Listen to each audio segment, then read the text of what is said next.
સંવાદિતા પાછી આપવી અને પ્રભાવોને અલગ કરવા એ પ્રાપ્ય છે.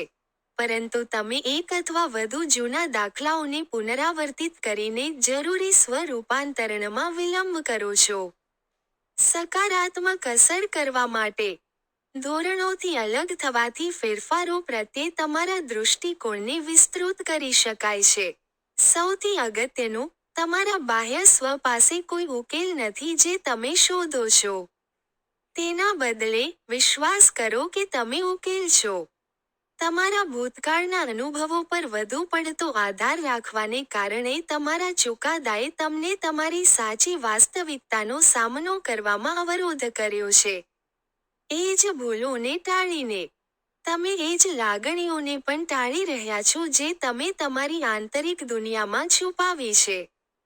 તમારી ખામીઓનો ઊંડો ભય છે, જે તમે દેખાવને સુધારી રહ્યા છો અને મૂળ સમસ્યાને ઉઘાડો છો. સંપૂર્ણ ચિત્ર વિના બદલવાથી તમારા માનસને સારા કરતાં વધુ નુકસાન થાય છે. પરિણામે, તમે સ્વ-દયા અને ઉદાસી એકઠા કરી છે, જે શાંતિપૂર્ણ જીવનની ઈચ્છા તરફ દોરી જાય છે. અસરકારક રીતે બદલવા માટે, તમારું ધ્યાન બાહ્ય સમસ્યાઓના ઉકેલથી નકારાત્મક લાગણીઓને મુક્ત કરવા તરફ બદલવું જોઈએ. તમારા ભાવનાત્મક દમન તમારા અર્ધજાગ્રતને ઉત્તેજન આપે છે અને મૂળ ધરાવે છે. જ્યારે એક અથવા વધુ લાગણીઓ ઉત્તેજિત થાય છે, ત્યારે તમારી લાગણી જબરજસ્ત હોય છે. વધુ ઊંડા શ્વાસ લો. તમે તમારું જીવન કેવું બનવા માંગો છો, ખાસ કરીને તમારી અપેક્ષાઓ વિશે તમારે વિચાર છોડવો જોઈએ. તમારા કન્ડિશનિંગથી મુક્ત થાઓ. તમે તમારી સાથે જે કરો છો તેનાથી વિપરીત કરો. તમે તમારા આંતરિક વિશ્વમાં જે બનાવ્યું છે તેના માટે તમે જવાબદાર છો. તેના પર વધુ ધ્યાન આપો. તમારી લાગણીઓ તમારી સાથે જૂઠું બોલશે નહીં. તેનાથી વિપરીત, તમે તમારી જાત સાથે જૂઠું બોલી શકો છો. શું તમે પરિવર્તન સ્વીકારો છો કે પરિવર્તનનો પ્રતિકાર કરો છો? તમે જે ભૂમિકા પસંદ કરો છો તેનાથી વાકેફ રહો. તમે વિચારો છો કે જે સારું છે તે ખરેખર સારું નથી. સાચી સમજદારી મેળવવા માટે, તમારા માનસને જીવનના તમામ પાસાઓને એકીકૃત કરવાની જરૂર છે, જે તમે ઘણીવાર આત્માની બાબતને છોડી દો છો.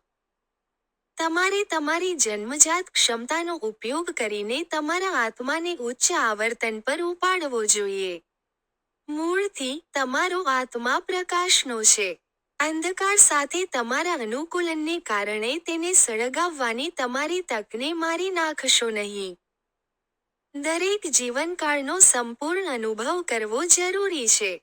જ્યારે આત્મા જોડાણ તમારા અહંકારી સ્વ દ્વારા બદલાય છે, ત્યારે તમે સાચી સંવેદના ચૂકી જશો. જો તમે તમારા અધિકૃત હૃદયથી જીવો છો, તો કાયમી વિપુલતા શક્ય છે. તેથી તમારા આંતરિક વિશ્વ સુધી પહોંચો કારણ કે તેને બિનશરતી પ્રેમ પોષણ સાથે તમારા સૌમ્ય સ્પર્શની જરૂર છે. તમારા આત્માની મહત્વપૂર્ણ શક્તિને ડૂબવા માટે નકારાત્મક લાગણીઓ બનાવવામાં વધુ સમય બગાડો નહીં. જીવન કર્મચક્રમાં છે, જેનો તમે ઉચ્ચ હેતુ સમજી શકતા નથી અથવા તમે ભાગ્યે જ તેના ઉચ્ચ હેતુને સ્વીકારો છો. નકારાત્મકતાને લીધે, દરેકનું સમારકામ ન થાય ત્યાં સુધી કર્મ અનિવાર્ય છે જેથી તમે મુક્તિમાં, પ્રમાણિકતામાં અને મૂળ સ્વરૂપમાં જીવી શકો. અંદર ઊંડે સુધી, જન્મ, મૃત્યુ અને પુનર્જન્મથી ઘણા જીવનકાળ પછી, તમે તમારા જીવનના અનુભવોની પરિચિતતા પહેલાથી જ જાણો છો.